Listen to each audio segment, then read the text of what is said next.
In this lab, our goal was to determine K kappa for paper as a dielectric.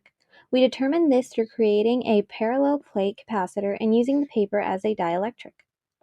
Before getting started, we used our equation for capacitance to get a formula for K, which is K equals capacitance times distance divided by length times width times epsilon naught.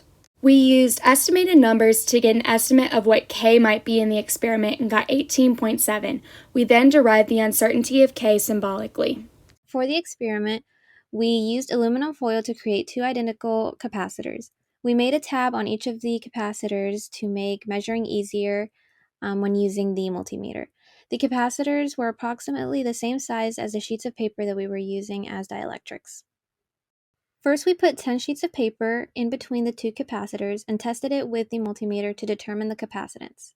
We repeated this a couple of times to estimate the uncertainty. The capacitance was 0.25 nanofarads, and our uncertainty was 0.01 nanofarads. We then measured the thickness to be 1.3 millimeters plus or minus 0.2 millimeters, the length as 25.5 centimeters plus or minus 0.1 centimeters, and the width as 15.7 centimeters plus or minus 0.1 centimeters, and used these values to calculate K. For this estimate, we determined K to be 0.91 with an uncertainty of 0.15. These values seemed off considering that K has to be larger than 1. We repeated this process with the textbook, compressing the capacitor down to get rid of the air between the sheets of paper and the parallel plate capacitor. With the textbook, our measurement for distance changed to 0.86 millimeters plus or minus 0.05 millimeters. Our measurement for capacitance changed as well, as we got a value of 0.59 nanofarads with an uncertainty of 0.1 nanofarads. By using the textbook, we were able to get a more accurate measurement for the distance between the plates because we did not have to account for air. This allowed us to calculate K more accurately, giving us a value of 1.41 and an uncertainty of 0.09. After finding K manually, we used Google Sheets to determine a more accurate representation for K. First, we input the information we had for 10 sheets of paper between the capacitors into the table at the 10th point.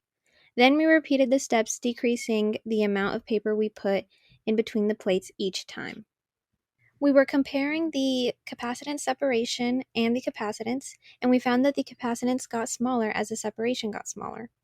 As we were inputting our information, it was also creating a graph. We plotted multiple points to get a more accurate result for K. Our goodness of fit line was already set up when we started, but we were aware of the curved line, which is a factor of inaccuracy for our determination of K. After inputting all our variables to determine K, we got K equals 18.69. We then wanted to test if varying the area would give us a more accurate representation of K. We did 5 tests making the area smaller each time. We started by taking 5 inches off the bottom and then 2 inches off each time after. We remeasured each time we took off 2 inches, and then we retested using the multimeter to test the capacitance and log the information into the Google Sheets. And we kept the same factors as the previous experiment with the smaller capacitors. While logging the information into the Google Sheet, it was graphing a straight line, making it more accurate based on the goodness of fit. For the K, we got 1.25.